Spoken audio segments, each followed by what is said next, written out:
Okay. Yeah, so we were saying common grace. Sorry. We were saying common grace. It's common because it's common through Adam. So if you're born in Adam, you have common grace. What is common grace? It's the ability to perceive the goodness, truth, and beauty of everything that belongs to God because God suppresses the sin in us. So we can't suppress our sin without the help of God. But God's grace, called common grace, suppresses our sin so that we can perceive, even if it's for a brief moment, we can perceive who God is. And on God's side, he withholds his wrath. So if you guys remember when Cain sinned against God, God didn't immediately punish Cain. That's because of common grace. God was withholding his wrath for the sake of his common grace. So God's goodness toward all mankind extended to all men in Adam, even after Adam's fall. So not only does common grace exist before the fall, but common grace continues after the fall. So even after Adam sinned, God's goodness toward all men through Adam didn't stop. So while we as sinners are totally depraved, meaning every thought we have wants to rebel against God by nature, while we are totally depraved, we're not absolutely depraved. In other words, so total depravity means in all the things that we are infected by sin. We're influenced by sin in all the things we are and do. But that doesn't mean we can't do any good. And the reason for that is God suppresses the sin in us. So God suppresses the sin in us. So, for instance, if you taste good food, you can go, oh, this is good food. The reason you can recognize it is because the sin in us is suppressed and you recognize something that's good. So a classic example is, do you guys know who Mozart is? So Mozart is not a Christian. How is he able to produce such beautiful music? How is he able to perceive beauty in the first place and then produce beautiful music? How is he able to do that if he's a sinner? Well, normally as a sinner, he's unable to do that because if there's beauty, his natural tendency would be to reject it and deny it, to rebel against it. But because God suppresses the sin in Mozart, because Mozart is a sinner, he's unable to do it. But because God suppresses the sin in him, he's able to recognize what's good, recognize what's true, recognize what's beautiful, and then also internalize and then bring it out in some form and make beautiful music.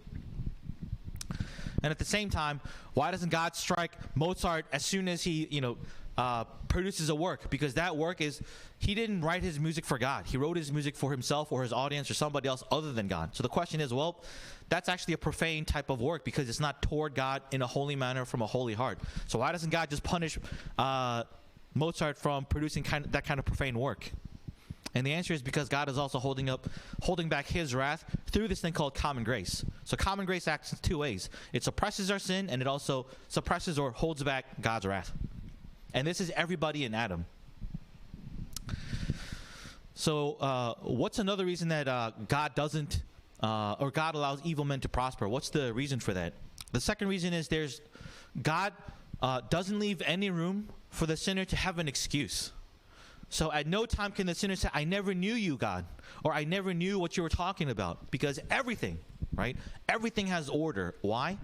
God's mind, through his word, created all things. So when there's order, there's pattern. And behind patterns, there's always a mind. And as we saw last week, it's been scientifically demonstrated that our minds intuit this. We naturally grasp that there's a mind behind patterns, a mind behind order.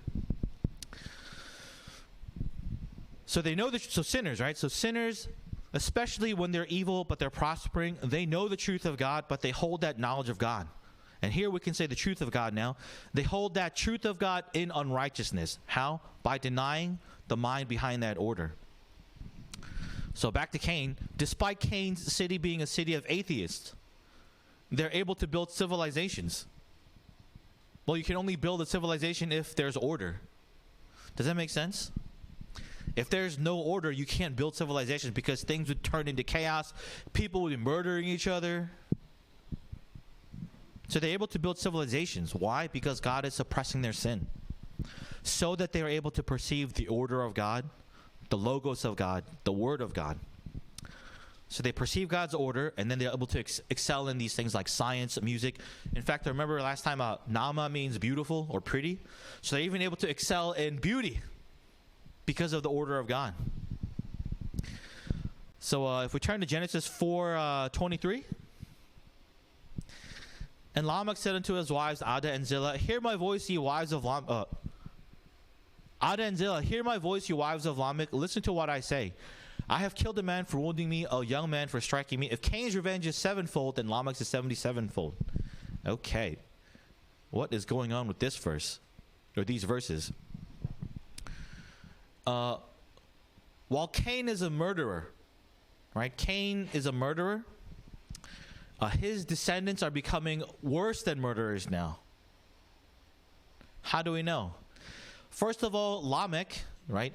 So we're in like the third or fourth generation right now. Lamech is Cain's third or fourth generation descendant. Lamech said to his wife, Ada, hear my voice, right? Listen to what I have to say. How many women do you see there that he says, my wife? That he says, how many women do you see there? How many names do you see where it says he said to his wives? Yeah, 2, Ada and Zillah, right? If you guys remember back in the Garden of Eden, how many wives did God give to Adam to be a help, fit, or meet for Adam? Yeah, just one. And her name was Eve. Right? So, and remember, Genesis is the seed of all things, the seed of all doctrines that's going to come out later. So, even when we go to Genesis 1, it's supposed to be one man and one woman. Cain had one woman and Cain only had one wife, right? And if you keep reading down, they only had his son only had one wife. His son only had one wife. But then you get to Lamech, right? And he has 2 people for his wives. In other words, he's not able to suppress his adulterous heart. So, as we get further and further down, sin is overtaking the hearts of the people. Right? Cain was only a murderer, but for Lamech, he doesn't only kill a young man, he's also an adulterer. So the normal psychology of a repentant sinner, so a sinner who recognizes the order of God and goes, I'm a sinner. I recognize this order. I'm rebelling against God, and I'm not supposed to be. So the normal psychology of that kind of a sinner, a repentant sinner, a penitent sinner, who has some semblance of order is, God have mercy on me, a murderer, a sinner. So in this case, Lamech, and we're going to see why he should know God's order here. But Lamech, if he was a normal, repentant, penitent sinner, would have said, God have mercy on me, I'm an adulterer and a murderer. But he doesn't say that.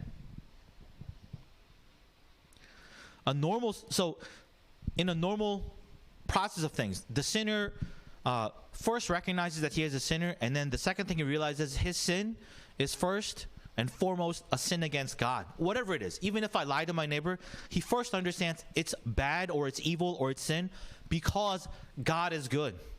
And he's a derivative of God. He's made in God's image. And it's the recognition of that that makes the sinner go, I'm first primarily sinning against God and secondarily sinning against my neighbor when I lie against my neighbor. So even when he murders somebody, if it's a penitent sinner, they go, that murdering of a person or that adultery, the sin of adultery, that's first they sin against God, and then secondly they sin against people, is what a sinner normally recognizes. But as people get worse and worse, they want to rebel against that order. So here Lamech is a descendant of Cain in an atheist city. And remember, the way the Bible is talking about an atheist here is they deny the temple presence of God. So when we're talking about atheists here, we're talking about God's special presence or God's special communion that the sinner is trying to reject. They choose to take pleasure in indulging in their sin over and against being in God's special grace presence. That's the point. God's calling them, and they want to reject it as much as possible. And the thing is, I know sometimes when we read our Bibles, we might tend to sort of like skim over stuff, especially when like our eyes starts glazing over the words, which is okay. But it's when we pay attention to the details that we start sort of getting a grasp of what's going on, like a grasp of the whole picture. Pastor Tom, what are you talking about? Well, Cain lives in this atheist city called Enoch. And if you guys remember, there's a mark on Cain. Do you remember? Cain has a mark on him. Here's Genesis 4:15. I don't think we have it on here, though, do we? Because I think we start from 16. Right. It's okay. Yeah, so Genesis 4:15, and the Lord said to him, whosoever kills Cain, vengeance shall be taken on him sevenfold. And the Lord set a mark upon Cain, lest anyone who finds him should kill him. Yeah, so the Lord put some kind of a mark on Cain, so that whenever somebody sees Cain, they go, oh, he has the mark of a curse. If we kill Cain, we're going to be cursed by God. And whatever mark that was on Cain, everybody would recognize it's God's special revelation. Meaning it's a sign specially made for people to understand God's intention. So some theologians then, some commentators, they go, God's talking about capital punishment here. God does endorse capital punishment, but not in this verse. That's not what it's talking about here. That's all the way towards Noah. We'll talk about when we get to Noah, but we shouldn't confuse this with capital punishment, life for life. That's not what God is talking about here. Biblically speaking, God is talking about who is doing the avenging. That's what God is getting at. So the idea is, Cain's a murderer, right? In a civilization, you need some kind of order, such as if you kill somebody, then we need to kill you. And the reason for that is we don't want that murderer to go murdering other people. So there needs to be some kind of order. But God is saying, hey, at this point in time, you can't murder Cain, because God has a special curse upon Cain, which is to be a wanderer and a fugitive for the rest of his life. So if you kill Cain, he's not going to be that. So the first point God is making here is vengeance is a repayment or to get even, and that vengeance belongs to God. That's the point that's being made here. Everything belongs to God, even the results of the choices we make. In other words, the consequences, they all belong to God. And therefore, it's God who judges all choices and derive any judgment we have based on God's judgment on the matter. So in other words, when we look at other people and we go, hey, that's what you did was not right, or what you did was right, we can only make that judgment if it's derived first from God's order, first from God's word. And even when we go, hey, what you did is not right, we can only say that if we have a foundation for that. Well, what's our foundation? How can we say something is whether good or evil, right or wrong? How can we say that? It's only if it's first founded on God as creator, and from God's order we derive what's good and evil, what's right and wrong, etc., etc. And then we can use that as the framework and foundation to then say, hey, that's not right. One of these things that God says it's not right is when we take vengeance, when we take revenge on somebody. God says that's not right. So this is one of the constraints by God. God is constraining us from taking revenge. So, for instance, let's say somebody talked bad about us. God is constraining us from then saying, talking bad about the other person in a form of revenge.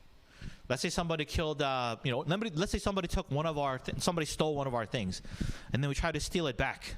Or not steal it back, but steal one of their things, let's say. God is constraining us from doing those things and saying, you leave that kind of result and judgment up to me. So when God restrains our choice for revenge, we're forced to acknowledge that God is the fair judge, and therefore God's going to pay back, reward, or recompense each person for their action. That's what we're confessing when we restrain ourselves from revenge. Those who break this restraint, right? So those who do take revenge on people, and this comes in like many, many forms. So, and kids often display this in a very, like you can clearly see what's going on. So let's say one of the kids hits somebody, right? And then teacher goes, hey, stop fighting. And then the kid that was hit will immediately, as soon as the person turns back, will immediately want to, like, at least, even if he doesn't get to hit him, at least like flick him or something. Do you know what I mean? That's a form of revenge. And God is saying, restrain from that. Those who break this restraint, so for instance, the kid who at least tried to flick him or try to get him, try to hit him in some way. Those who break this restraint in one form or another, who are trying to do a payback for the things that's happened to them, they're denying God as judge. They're denying God is the fair judge. They're saying, it's not up to God, it's up to me to decide what happens. And that's what's actually going on with Lamech. Lamech says to his wives, Ada and Zillah, right? Listen to me. Listen to what I say. I killed a man for hurting me. If Cain's revenge is seven times, then Lamech's is 77 times. So Cain has a mark on him. right? Cain has a mark on him, and this mark is from God. And it's a special revelation because through that mark, God is telling everybody else, including Cain, but everybody else, don't kill Cain. People see the mark and they go, that's some kind of a curse on Cain, and we're not supposed to murder him. And the point is, he's supposed to live as a fugitive and a wanderer because that's God's purpose for Cain. To be that until he dies. That's God's just payment for Cain's sin. So apparently when Cain founded the city Enoch, he was carrying that sign of God, that mark of God on him, that special revelation of God on him, while at the same time denying God's presence. Do you guys see that? Whatever mark Cain has on him, it might be like, so there's a whole range of stuff. So for instance, some people say this is like the first mark of leprosy. It doesn't say that in the Bible, but some people interpret it that way.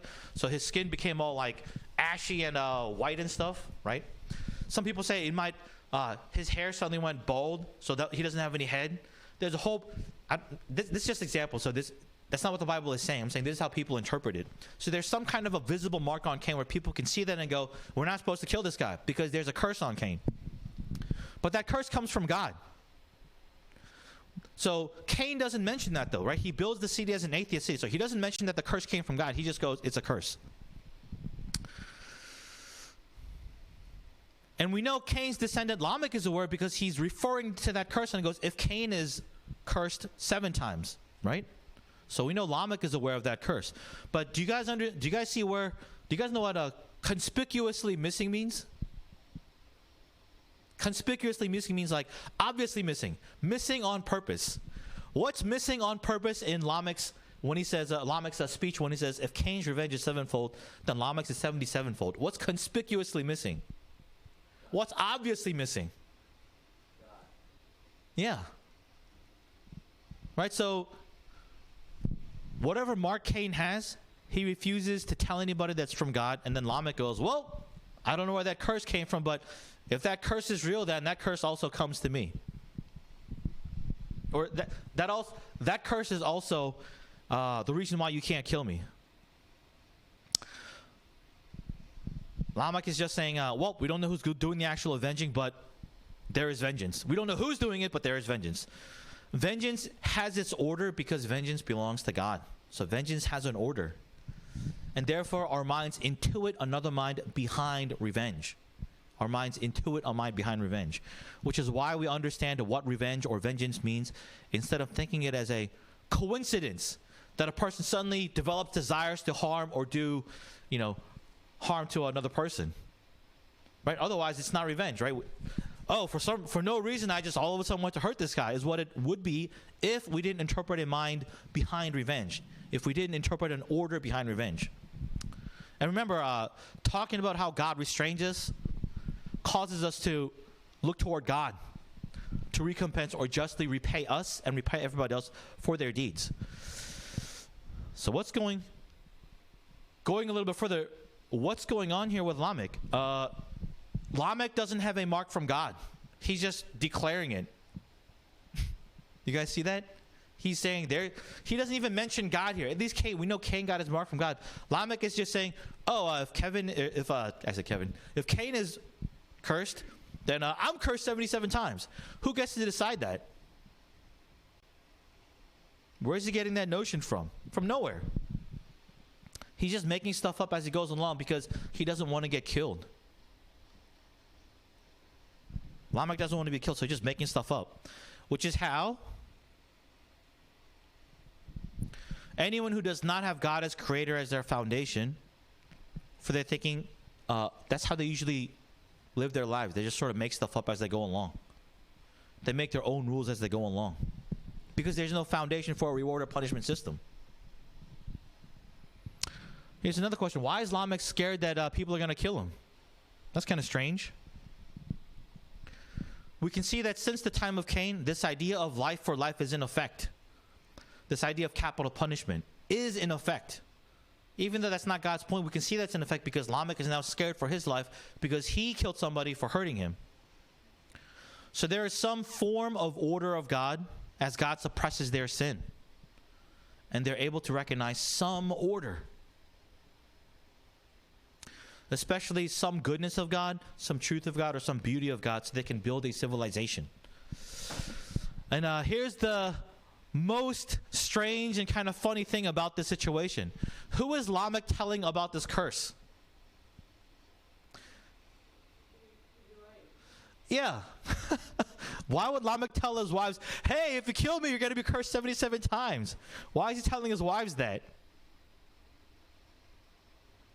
Who is he afraid is going to kill him? Isn't that funny? He goes murder somebody, right? And you figure like, yeah, aren't the wives supposed to like protect him and say, oh, hey, Lamech isn't here, bye, right? But Lamech is afraid that his wives are going to kill him. And that's what sin does. Sin causes somebody, first of all, sin causes a person to fear for nothing, to be afraid for nothing. And the second thing is, it ruins relationships. It breaks down something as close as marriage relationships. That's what sin does. Lamech is afraid that his closest people, his wives, are going to kill him. That's why he's like, don't kill me because you're going to be cursed 77 times. We don't know who's doing the cursing. We don't know who's doing the vengeance, but you're going to be revenged if you kill me. The whole marriage relation is full of murderous and vengeful intentions right now because of sin. So the divorce rate increase as society rebels against God is a given in any society, because there's no constraint on revenge or vengeful feelings for those that rebel against God. Small cuts can turn out to be 1,000 cuts, which can kill a person just as much as a deep cut. And there's actually a phrase that's popularized called death by 1,000 cuts. We'll talk about this later, but yeah, so we're starting to see relationships like break down because of sin. So verse 25, Adam knew his wife again, and she bore a son and called his name Seth, for she said, God has appointed me another offspring instead of Abel, for Cain killed him. So saying Seth just means appointed, or like appointed again, or like a replacement or a substitution. That's what Seth means. Verse 26. To Seth also a son was born, and he called his name Enosh. At that time, people began to call upon the name of the Lord. So what's going on is,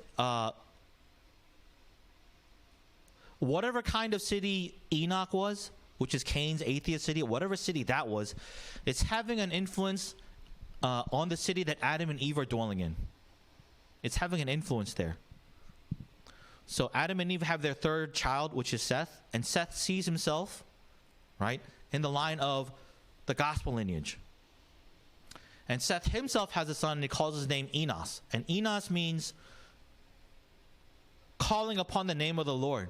So there's actually confusion about what Enos actually means, but traditionally in church history, it's received as to call upon the name of the Lord.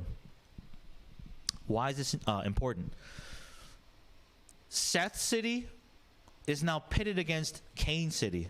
There's a distinction now, a difference, saying Cain's city is an atheist city, Seth's city. So if Cain's city is like the sinner's city, Seth's city is the redeemed sinner's city.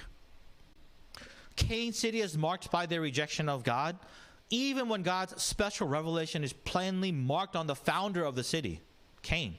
So even though God's mark is plainly on Cain, they're bent on rejecting God. Whereas Seth's city is marked by their calling on the name of God.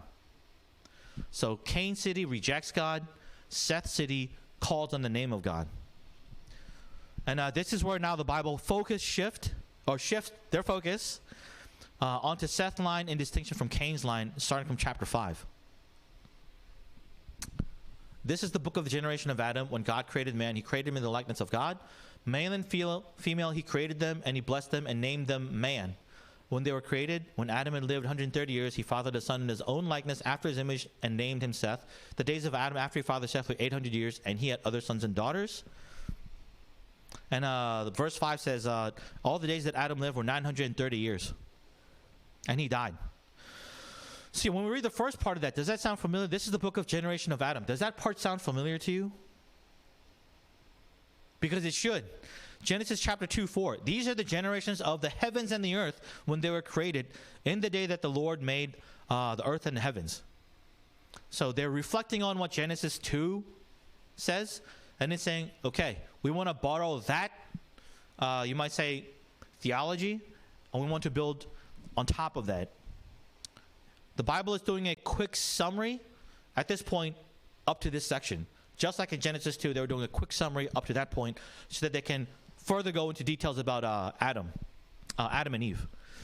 So in Genesis 2, it was important that we understood. So in Genesis 2, when it says that, it was important that we understood that God created the heavens and the earth because God is describing the creation of Adam as a priest and therefore Eden as a temple, which must then expand to the rest of the heavens and the earth. That's what God wanted to explain, which is why it begins with, or Genesis 2, not begins with, Genesis 2 includes the phrase, and this is the generation of the heavens and the earth, because that's what God's trying to explain, God's trying to add on top of what's going on so far. So God's commission to Adam is to spread his holy presence as his image bearer to the ends of the earth and beyond. How was that done? By giving a commandment to Adam, telling Adam, make sure every animal or every creature follows this dietary law, which was it can only eat seeds.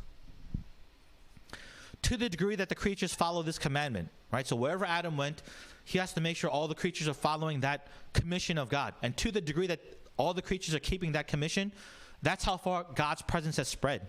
So in Genesis 5, the important point that the author wants the reader to know is that the Genesis 1 account of creation of Adam, male and female, here it says man.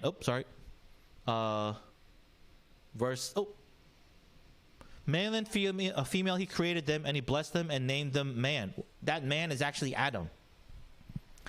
They're interchangeable because Adam means man. The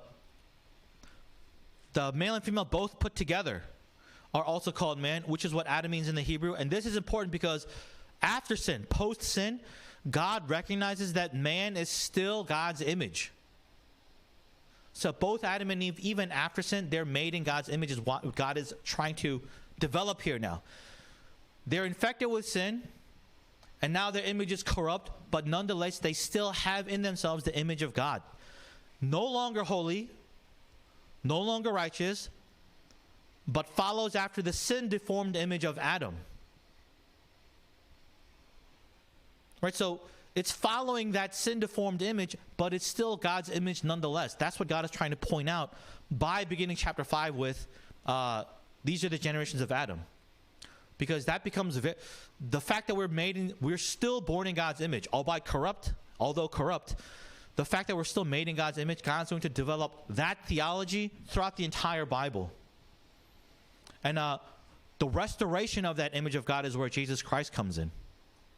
So this image of God theology, from the beginning, God wants to set the record straight, saying you're still made in God's image. It just has to be restored. You might say first to what it was before Adam's sin, and then even further from what it is. But anyway, any questions? Okay, let's take offering and then benediction. Let me pray first. Father, we give thanks for everything you've done for us, especially salvation of forgiveness in Jesus Christ. We've heard